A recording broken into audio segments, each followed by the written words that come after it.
अपना बना लीजिए, साया आफियत में बसा लीजिए। भाई ने आयत करीमा पेश की कि वलीयुकुमुल्लाह व रसूलुहु, तुम्हारा मददगार अल्लाह है और उसका रसूल है। तो वो भाई आगे से कहने लगे कि जनाब अल्लाह के सिवा कोई मददगार नहीं, गैर अल्लाह से मदद मांगना शिर्क है। यानी वाज़ेह लफ्ज़ों में उसने ये बात कही और उसने कहा कि ये कुरान आप ईरान से लेके आए हैं, हम इसे नहीं मानते। तो इस तरह की गुफ्तगू, यकीन करें कुछ कुरान की आयात पे ईमान लाना और कुछ को तर्क कर देना, ये जो है ये ईमान नहीं है, ये कुफ्र है। क्यों? कुरान करीम पूरे पर ईमान लाना है और सारी आयात करीमा पर ईमान लाना है। जहां रब ताला फरमाता है कि मेरे सिवा कोई अता नहीं करता, वहां अल्लाह ने ये फरमाया कि आताहुमुल्लाहु व रसूलुहु, मैं भी अता करता हूं और अल्लाह का मेरा रसूल भी अता करता है। जहां अल्लाह फरमाता है मैं गनी करता हूं, फरमाया अगनाहुमुल्लाहु व रसूलुहु, जिनको अल्लाह ने गनी किया और अल्लाह के रसूल ने गनी किया। तो कुरान करीम के सारे पहलू को देखना पड़ेगा। मैं थोड़ा बेसिक से बात करके फिर उस उन्वान की तरफ आऊंगा। जो अकीदा बरेलियों के इमाम ने पेश किया जाल हक के अंदर, अहमद यार खान नईमी ने, वही अकीदा देवबंदियों के बड़े बड़े उलमा ने अपनी किताबों के अंदर पेश किया। मैं इंशाअल्लाह ताला आपको देवबंदियों के यहाँ बहुत बड़ी हस्ती शाह वलीउल्लाह मुहद्दिस देलवी, आपकी किताब से भी बात करूंगा और मैं आपके सामने दलाइल की रोशनी में ये बात करूंगा कि अकीदा अल्लाह के सिवा गैर अल्लाह से मांगना, इस सबसे पहले तो मैं आपके सामने ये रखूं कि शिर्क क्या है। जो अल्लाह के लिए आपने कुरान करीम में एक आयत पढ़ ली, अगर अल्लाह के सिवा किसी और के लिए आप पढ़ेंगे तो क्या शिर्क हो जाएगा? नहीं, बिल्कुल हर किसी से शिर्क नहीं होगा। अगर आप यही शिर्क वाली बात को मद्देनजर रख करके और इसी नजरिए के साथ कुरान का मुताला करें तो फिर कुरान करीम की पहली ही आयत करीमा, अगर इसी अकीदे से कुरान करीम पढ़ा जाए तो आप पहली आयत करीमा से आगे नहीं गुजर पाएंगे। कुरान करीम की पहली आयत करीमा है, आप पढ़ते हैं अल्हम्दुलिल्लाह रब्बिल आलमीन, तमाम तारीफें अल्लाह के लिए हैं जो तमाम आलमीन का रब है। अब लफ्ज रब आ गया। अगर मैं रब कहूं, अगर मैं अल्लाह के सिवा किसी को गौस कहूं, अगर मैं अल्लाह के सिवा किसी को दाता कहूं तो क्या होगा? कहेंगे जी शिर्क है। लेकिन अब कुरान करीम में आप देखें, अगर अल्लाह रब है, अल्लाह दाता है, अल्लाह गौस है और अल्लाह के सिवा कोई गौस नहीं, अल्लाह के सिवा कोई दाता नहीं, कोई गंजे बख्श नहीं, तो मैं ये अर्ज करूंगा कि अल्लाह के सिवा रब भी तो कोई नहीं। यही बात है, जो गौस है उसी को तो रब कहती हैं। तो अल्लाह ही गौस है, अल्लाह ही रब है, अल्लाह ही जो है वो गंजे बख्श है। तो आप हैरान होंगे, कुरान करीम में अल्लाह एक और मुकाम पे फरमाता है कि रब्बे खरहुमा कमा रब्बयानी सगीरा, और फरमाया कि ये जो तुम्हारे रब है, बनी इसराइल की आयत नंबर 24 में फरमाया कि तुम्हारे रब क्या है, जिन्होंने तुम्हारी परवरिश की, क्या है? रब है, रब्बयानी सगीरा, छोटे रब हैं। मुझे ये बताएं, अल्लाह भी रब और वालिदैन छोटे रब? और अगर मैं कहूं अल्लाह भी गौस और हजूर गौस आजम छोटे गौस, तो फिर क्या फतवा लगाएंगे? फतवा यहां भी लगाए ना। मैं आगे चल के ये बारात गैर की पेश करूंगा, जो बदी ज़ात की उलमा के किताब पेश करूंगा, लेकिन अभी आप गौर करें। अल्लाह फरमा रहा है कुरान करीम में, जो है दुआ करते हैं, फरमाया ऐ जो है कमा रब्बयानी सगीरा, ऐ हमारे जो वालिदैन हैं वो कौन है? जो छोटे रब है। अब वालिदैन भी रब, अल्लाह भी रब। अब कुरान का तीसरा मकाम सूरह यूसुफ के अंदर आयत नंबर 48 या 49 में आप देखिए, जो कैदखाने के साथी हैं उनको यूसुफ अलैहिस्सलाम कहते हैं तुम्हारी ख्वाब की ताबीर ये है कि रब्बहु खमरा, तुम अपने रब को शराब पिलाओगे। आप कुरान करीम का तीसरा मकाम, अल्लाह फरमाता है मैं रब्बुल आलमीन हूं। वालिदैन के मुतालिक फरमाया ये तुम्हारे रब है, सगीर रब। और अजीज मिस्र के मुतालिक यूसुफ अलैहिस्सलाम कहते हैं कुरान में कि वो तुम्हारा रब है, रब्बयानी सगीरा, तो अपने रब को शराब पिलाएगा। अब फर्क कैसे करोगे?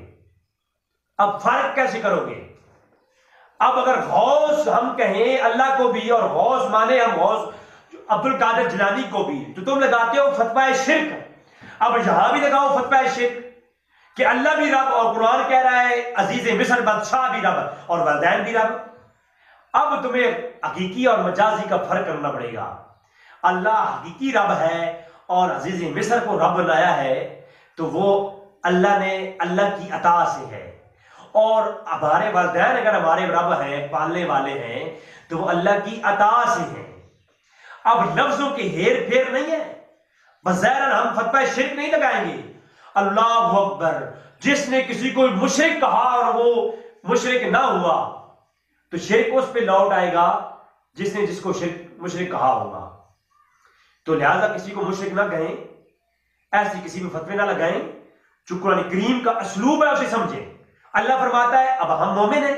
अब आप जो बंदी हज़रात से पूछें आप मोमिन हैं, वो कहेंगे आप मोमिन हैं। आप अहले हदीस से पूछें, वो कहेंगे हम मोमिन हैं। अल्लाह कुरान फरमाता है अल मुमिनु अल मुहैमिनु अल अजीजुल जब्बार अल मुतकब्बिर। अल मुमिन, अल्लाह कुरान फरमाता है मैं मोमिन हूं। अब अल्लाह भी मोमिन, देवबंदी भी मोमिन और बेरवी भी मोमिन। भाई शिर्क हुआ कि नहीं हुआ? अल्लाह की सिफात तुम अपने में दाखिल करते हो, नहीं हुआ शिर्क, क्योंकि अल्लाह हकीकी मोमिन है, अल्लाह के बंदे मजाजी मोमिन है, मजर खुदा है। इसी तरह जहां यहां तवील करते हैं वहां भी तवील ये होगी, हजूर गौसुल आज़म मजाजी जो है वो गौस है, हकीकी गौस अल्लाह तबारक व तआला की जात है। सदीक, सबसे बड़ा सदीक कौन है? अल्लाह ही सबसे बड़ा सदीक है। हम कहते हैं सदीक अकबर। भाई इसमें तफसील का सीगा है। आप एतराज करते हैं कि अबू हनीफा इमाम आजम क्यों कहते हो? भाई इसमें तफसील जिसको पता है वो कभी इस पर फतवा नहीं लगाएगा। किसी खास तबके में किसी की फजीलत बयान करने के लिए इसमें तफसील जो है वो उसको नुमाया करने के लिए इसका इस्तेमाल होता है। तो अल्लाह फरमाता है अल मुमिनु, मैं मोमिन हूं, तमाम मुसलमान ही मोमिन है। अब फतवा लगेगा? नहीं लगेगा। सदीक अकबर, अल्लाह सबसे बड़ा सदीक है, लेकिन हम सदीक अकबर कहते हैं, अब फतवा नहीं है। अल्लाह सबसे बड़ा सच्चा है, सदीक है, लेकिन हम ये जो है सदीक अकबर को सदीक अकबर कहते हैं। क्या शिर्क करते हैं? नहीं। इसलिए ये इसमें तफसील है, और खास तबके में हम किसी की सच्चाई की वजह से उसका नाम आपने ये रखा हुआ है। अब सबसे बड़ा गनी कौन है? अल्लाह की जात सबसे बड़ी गनी है, लेकिन हम कहते हैं उस्मान गनी। अगर हजूर गौसुल आज़म को हम गौस आज़म कहें और दाता अली अजमेरी को दाता कहें, तो फतवा आता है जी ये शिर्क है। तो मैं कहता हूं जरा इधर भी नजर लगाओ, उस्मान गनी पर फतवा लगाओ कि ये गनी नहीं कहना चाहिए, क्योंकि सबसे बड़ा गनी तो अल्लाह है। लिहाजा ये हमें सोच कर ये तमाम चीजें करनी चाहिए। इसी तरह अल्लाह फरमाता है हुवा मौला हुवा जिब्राईला व इन हुवा मौला हुवा जिब्राईला व सालिहुल मोमिनीन। जहां अल्लाह फरमाता है इय्याका नअबुदु व इय्याका नस्तईन, मैं मुझसे मदद मांगो, मैं ही तुम्हारा मददगार हूं। वहां अल्लाह ये भी फरमाता है फ़इन हुवा मौला हो, और तुम्हारा मददगार मैं हूं, व जिब्राईला, और जिब्राईल तुम्हारे मददगार है। ये जिब्राईल, आप जरा गौर करना, मुझे ये बताएं ये जिब्राईल अल्लाह है या गैरुल्लाह है? भाई गैरुल्लाह है ना। जब जिब्राईल गैरुल्लाह है तो वो तुम्हारे मददगार है कि नहीं है? वसालिहुल मोमिनीन, और तमाम वलीउल्लाह नेक लोग भी तुम्हारे मददगार है। ये सूरह तहरीम की आयत नंबर 4 है। सूरह तहरीम की आयत नंबर 4 में फरमाया तुम्हारा मददगार अल्लाह भी है, जिब्राईल भी है, और तमाम नेक लोग भी हैं। अब मुझे ईमान से बताएं, नेक लोगों में हज़रत अली आते हैं या नहीं आते? नेक लोगों में मौला अली जो है आते हैं या नहीं आते? नेक लोगों में तमाम सहाबा किराम अबू बकर सिद्दीक उमर फारूक आते हैं या नहीं आते? और नेक लोगों में दाता अली अजमेरी आते हैं या नहीं आते? अगर आते हैं तो फिर वो मददगार है, अल्लाह फरमा रहा है। अच्छा, कोई ये कहे जी कोई मर जाए तो मरने के बाद वो मदद नहीं करता, अगर दाता जिंदा थे तो वो मदद कर सकते थे, अब वो मर गए तो नहीं मदद करते। तो मैं ये कहता हूं इस आयत पर मजीद गौर करो। फ़इन हुवा मौला हुवा जिब्राईला, और जिब्राईल तुम्हारा मददगार है। मुझे बताओ जिब्राईल आज जिंदा है? जी जिंदा है। तो या जिब्राईल अल मदद, ये आज कहना जायज है? वो कहेंगे जायज है। भाई जिब्राइल तो जिंदा है ना, अगर जिब्राइल जिंदा है या मौजूद नहीं है तो जिब्राइल हमारे मददगार कैसे हो गए? तो इसका मतलब है जिब्राइल गैब में है और गैब में आवाज देना या जिब्राइल अल मदद ये जायज है कुरान की रूह से। तो अगर गैब में जिब्राइल सामने नहीं, उनको जो है वो आवाज देना जायज है, तो औलिया की सालिहीन की रूहें भी गैब में मौजूद है, उनका वजूद है, उनको जो है वो आवाज देना या हौसला मदद कहना जायज है। मगर ना आप शिर्क का फतवा लगाएंगे तो जिब्राइल पे भी लगाएंगे। तो कुरान करीम की आयत करीमा को गौर करना यहां पर लाजिम है। इस पर काफी तवील गुफ्तगू हो सकती है। कुरान करीम में जा बजा अल्लाह ने फरमाया वह आता हुमुल्लाह व रसूल, तुम्हें अता करता है अल्लाह उसका रसूल, वह वलियुकुमुल्लाह व रसूल, तुम्हारा मददगार अल्लाह भी है उसका रसूल भी। और एक और मकाम पे फरमाया कि जो है ये जो मैंने आपके सामने पेश की तारीम में फ़इन हुवा मौला हुवा जिब्राईल व सालिहुल मोमिनीन, इसके अलावा दीगर कई आयात करीमा है जिनमें अल्लाह ने फरमाया मैं तुम्हारा मददगार, ये फरिश्ते तुम्हारा मददगार है। अब आते हैं इस तरफ, हमारी गुफ्तगू शिर्क के मुतालिक कंप्लीट हो चुकी और इस मुतालिक भी कंप्लीट हो गई कि अगर हम इस तरह एक आयत करीमा पढ़ करके शिर्क का फतवा लगाएंगे तो बाकी आयत करीमा में और भी बहुत कुछ मौजूद है। अल्लाह की अपनी सिफात कई ऐसी हैं जो अल्लाह ने अपने अंबिया के मुतालिक इरशाद फरमाई है। अब आते हैं इस पर के देवबंदी हज़रात और बरेलवी हज़रात आपस में लड़ते हैं। हालांकि देवबंदियों की किताबों में वही अकीदा है जो बरेलवियों की किताबों में है। ये आपके सामने जाउल हक मौजूद है। जाउल हक के अंदर अहमद यार खान नईमी ने जो अकीदा पेश किया वही मैं आपको देवबंदियों की किताब से पेश करने वाला हूं। सबसे पहला आपके सामने जो पेश करूंगा मैं वो आप गौर करें। शबीर अहमद उस्मानी जो है बहुत बड़े आलिम, शेखुल इस्लाम देवबंद के यहां बड़े अजीम आलिम गुजरे हैं। आपने तफसीर उस्मानी के अंदर सूरह फातिहा की इय्याका नअबुदु व इय्याका नस्तईन, इसकी तफसीर में लिखा, आप खुद उठाकर देख सकते हैं, मैं आपको स्क्रीन लगा दूंगा कि जो है मकबूल बंदों को अगर वास्ता समझ करके उनसे मदद मांगे तो ये जायज है। मकबूल बंदों को यानी जो अल्लाह के वली हैं उनको वास्ता समझ करके, मज़हर खुदा समझ करके उनसे मदद मांगना क्या है, जायज है। और यही बात अब्दुल हक मुहद्दिस दिल्ली ने भी कही है और सुफियान सौरी का भी यही कौल है। वो मैं इंशाल्लाह एक तवील जब गुफ्तगू इस मौजू पे लाऊंगा तो मैं इंशाल्लाह आपके सामने पेश करूंगा। दूसरा हवाला आपके सामने जो मैं पेश करूंगा वो है आपके सामने किताब हाजी इमदादुल्लाह मुहाजिर मक्की की कुलियात इमदादिया सफा 90। आप लिखते हैं या रसूलुल्लाह की बिरिया फरियाद है, या मोहम्मद मुस्तफा फरियाद है, आए मेरे मुश्किल कुशा फरियाद है, आए मेरे मुश्किल कुशा फरियाद है। कौन कह रहा है? हाजी इमदादुल्लाह मुहाजिर मक्की देवबंद अशरफ थानवी और अब्दुल रशीद गोई का मुर्शिद, देवबंद के यहां अजीम आलिम और अहले सुन्नत हज़रात के यहां पीर मेर शाह साहब ने इनकी तारीफें की हैं और इनकी बरगाह में जाते भी रहे हैं। तो ये है जनाब देवबंदियों की दूसरी किताब। जो अकीदा बरेलियों का है वही अकीदा अहले सुन्नत वल जमात देवबंदियों का है।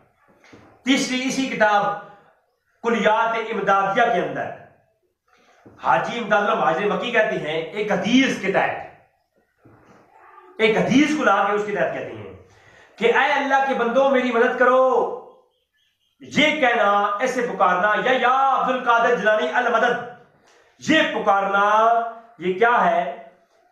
और अब्दुल कादिर जिलानी का वसीला समझ करके ऐसे पुकारना या अब्दुल कादिर जिलानी अल मदद, ये जायज है। ये क्या है? जायज है।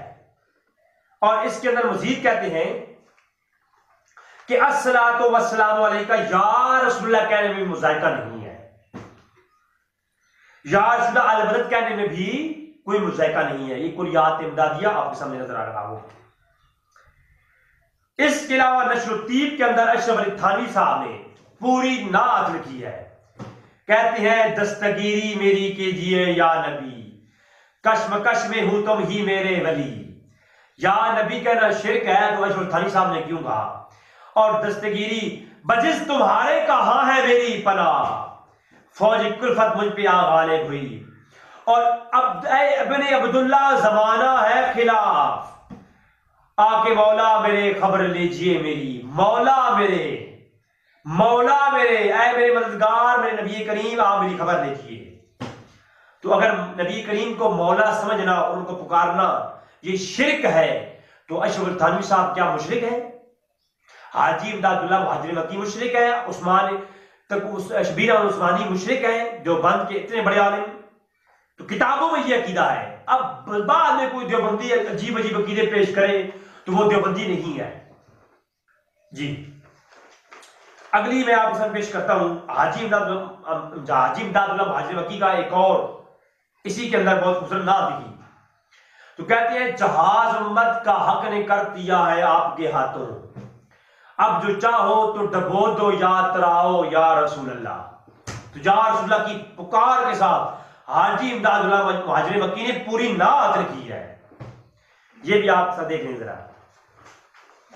और इसके अलावा अगर जानदार हवाला इमदादुल मुश्ताक अशरफ अली थानवी की किताब, इसमें फरमाते हैं, मैं मुख्तसरन बयान करता हूं कि एक शख्स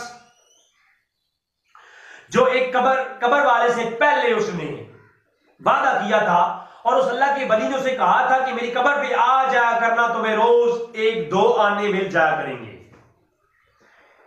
लिहाजा एक मरतबा वो फरमाते हैं मैं जो है एक रोज वजीफा मुकर्रर यहीं कबर से मिला करता था और मैं एक रोज मज़ार पर गया और वो शख्स भी वहां हाजिर था। तो उसने कुल कैफियत मुझे बयान की और हर रोज कबर से वजीफा मिला करता था। तो यानी अल्लाह वाले कबर से भी मदद करते हैं। तो गैरुल्लाह से मदद मांगना भाई, क्या उसे इया का ना बोदो इया का ना सही नहीं पता? क्या अशरफ थानवी को ये आयत नहीं मालूम कि वो जो है ये वाकयात लिख रहे हैं अपनी कबर किताब में और कबर से दो आने मिला करते हैं। इसके बाद ये स्कैन भी लगा दूंगा और दीगर भी फज़ाइल सदकात जो जमात इस्लामी के हाथ में होती है, फज़ाइल अमाल, मेरे सामने ये दो किताबें मौजूद है फज़ाइल अमाल। तो इनके जो है इनके अंदर भी फज़ाइल सदकात का बाब है। वहां लिखा हुआ है कि एक शख्स जाकर के अल्लाह के वली एक सखी कबर पर वो फरियाद किया करता था और सखी कबर से उसे मदद किया करता था। आप खुद नजर लगा रहे। अब यही अकीदा जो देवबंदी और बरेलियों की किताबों में है, यही अकीदा अहले सुन्नत की बड़े बड़े आइमा की किताबों में है। खतीब अल बगदादी ने अपनी किताब तारीख मदीना और इस्लाम के अंदर हजरत मारूफ करखी की कबर के बारे में जिक्र करते हुए कहा कि आप बुजुर्ग तरीन व शेख में से थे जो मारूफ अल करखी थे। आपकी दुआ कबूल होती थी और आपकी कबर के पास आज भी जो भी खड़े होकर शिफा याबी की दुआ करता है अल्लाह उसे शिफा देता है।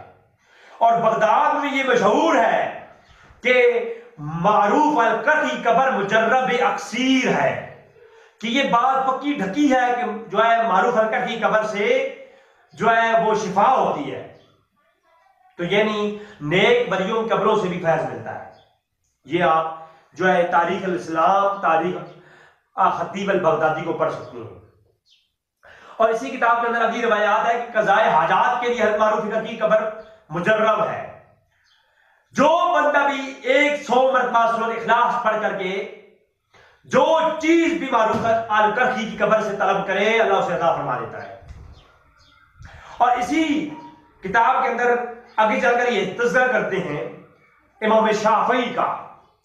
इमाम शाफई फरमाते हैं मैं इमाम अबू हनीफा की कबर से बरकत हासिल करता हूं और उनकी कबर पे जा करके नमाज पढ़ करके उनकी कबर का वसीला देता हूं और वहां पर जो कोई मेरी हाजत होती है अबू हनीफा की कबर से हाजत मेरी पूरी हो जाती है। अब आप मुझे बताएं, क्या खतीब अल बगदादी जो था वो मुशरिक था? क्या इमाम शाफी मुशरिक थे? क्या इमाम आज़म हनीफा की कबर पर जाके जो मांगते रहे और तबरुक हासिल करते रहे वो मुशरिक थे? क्या जनाब जो ये तारीख इस्लाम के अंदर तमाम बुजुर्ग दीन और मशाइख का ये अकीदा है कि वो मारूफ हल्का की कब्र से फैज हासिल करते हैं और आज भी शिफा हासिल करते हैं। क्या वो सारे मुशरिक हैं? इस पर कमेंट्स मैं नहीं करता। अब आते हैं हदीस की तरफ। ये तो अहले सुन्नत का अकीदा मैंने आपके सामने वाज़ेह किया। अब एक हदीस शरीफ जिस पर थोड़ी सी वज़ाहत के साथ गुफ्तगू करना लाजिम होगी।